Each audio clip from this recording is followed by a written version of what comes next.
Hello, friends and fellow travelers. What's going on? Riley and I had another good week. We went down to Tonto National Forest and met up with some friends, so that was cool. Got to have some campfires, sit around, do some BSing.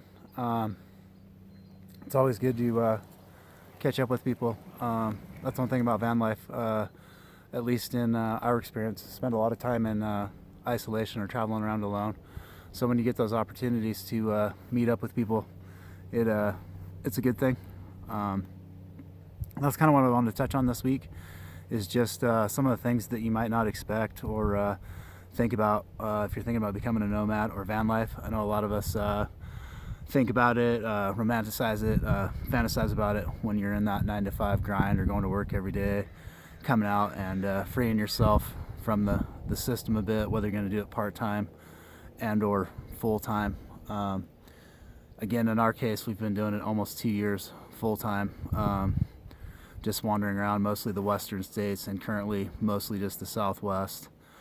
But there are some things to take into consideration, I would say, before doing it, again, that you might not think of. I've had a chance this last week or so to answer some questions for some people that are looking at getting into it and have questions about van life. And then also my friends that I was with last week are full-time van lifers. They've been at it a little less time than I am. So I got some of their perspective on it also, some things that maybe they didn't think about before they left. So just some general ideas on those type of things. So one of the first things that came up in conversation was having a place to stay, a place that's safe, a place that you're not going to get messed with. When you first start doing this and you don't have any information, like when I left, I just, I'd watched some videos, but I didn't really know. So that can be a little bit stressful, and that's also what my friends said. They were trying to do it in more of an urban setting when they first left. I haven't done a lot of urban setting type stuff. I've done quite a bit of parking lot surfing, but more kind of in rural areas, rest stops, Walmarts, truck stops, those type things. Again, those are going to be temporary. A lot of time just use those when you're getting from place to place. But if you're looking somewhere to kind of settle in, you're probably going to end up on BLM or National Forest land. Most of those have 14-day stay limits. Again, those of you who have been to Corzide or know about that, I mean, that's set up to be long-term through the winter for people. So that's kind of a rarity in itself. I mean, you can buy a 6-month pass down there. There's rarely places you can find to do that. Um, there are campgrounds and stuff that you can get memberships to, but again, it can get kind of pricey. And if you're looking at doing this full time or mostly full time, that's why people don't like to pay. They try and find places that are on the cheap or free because that price adds up. If you're paying 10, 20, 35 bucks a night for a campground, or you got to maintain a membership somewhere and pay annual fees, that can add up quite quickly.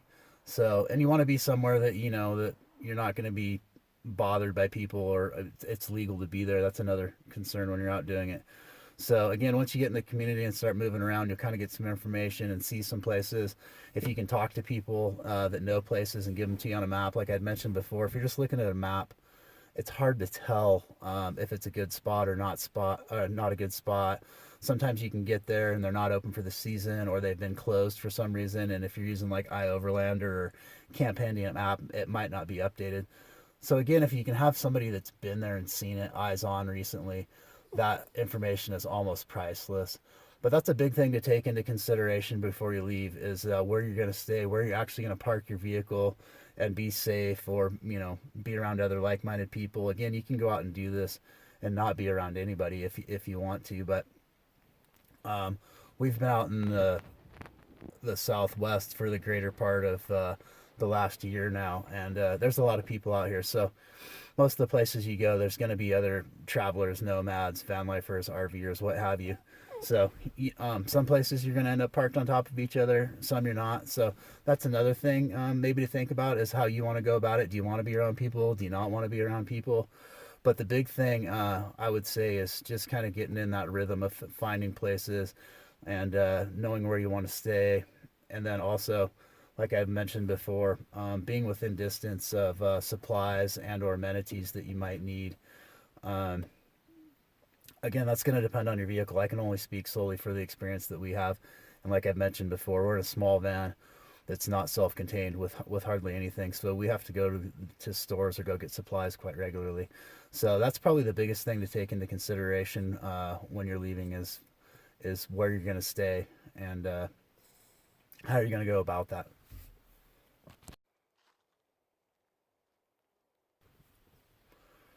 And the next thing that came up in conversation was showers. If you're somebody that showers once or twice a day and can't let that go, you might think about either the vehicle you're going to choose. Again, I've been gifted a shower bag, but I'm in a vehicle that's not self-contained and doesn't have a bathroom like that in it. I don't have a shower, so that's another thing to consider. Um, your comfort level with that, what you can deal with as far as cleanliness. I mean, there's other ways to do it. A lot of people use the baby wipe thing on the pits and bits.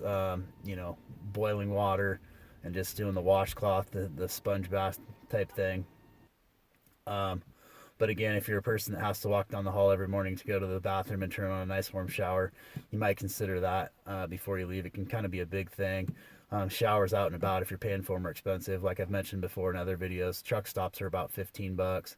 You can find them some places that are 10. If you got to get a campground to get one, I mean, that averages 20 or $30. So it can add up quite a bit if you want to be somewhere that you can take a nice hot, warm, long shower.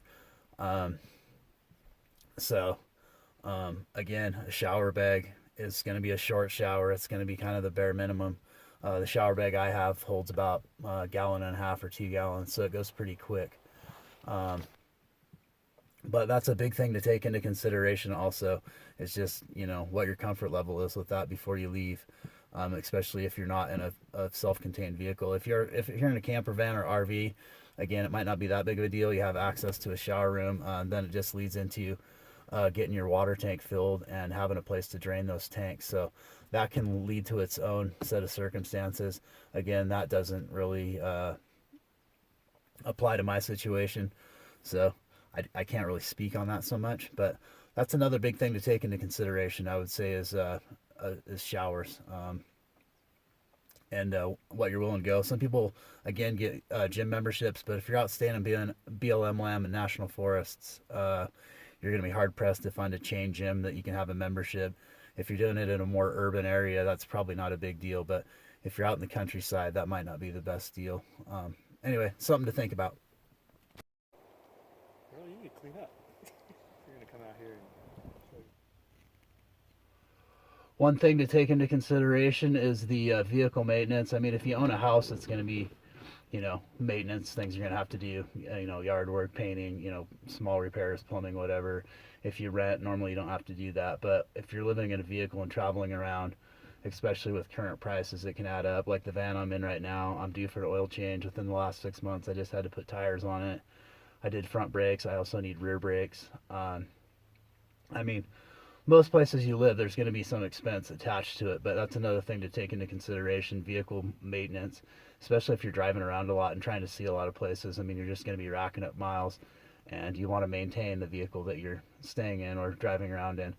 So that can add up, quite quickly. Windshields get trashed. I just got another big rock chip yesterday driving on the freeway. A lot of windshield wiper blades, air filters, constant oil changes if you're really putting the miles on. We did a lot of miles when we first left, so that was a regular part of our routine, was getting oil changes, transmission service, things like that. Again, it's going to depend on what type of vehicle you're in.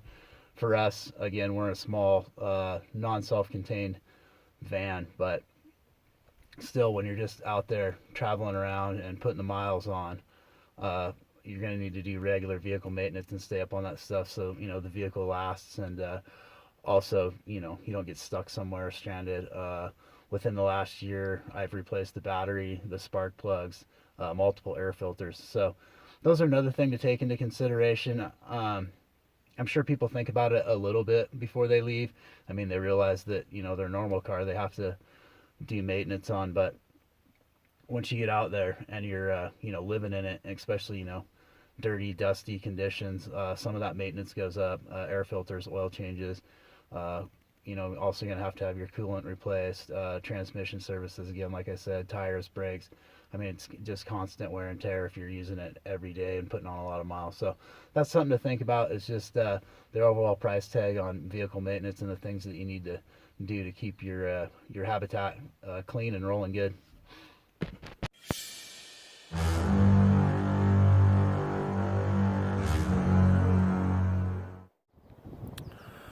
So with those things being said, obviously it's not a conclusive list, just trying to provoke thought in people that may be looking into getting into this lifestyle and kind of speak from our experience. Again, everybody's experience is going to be different depending where they're at, their vehicle, their situation.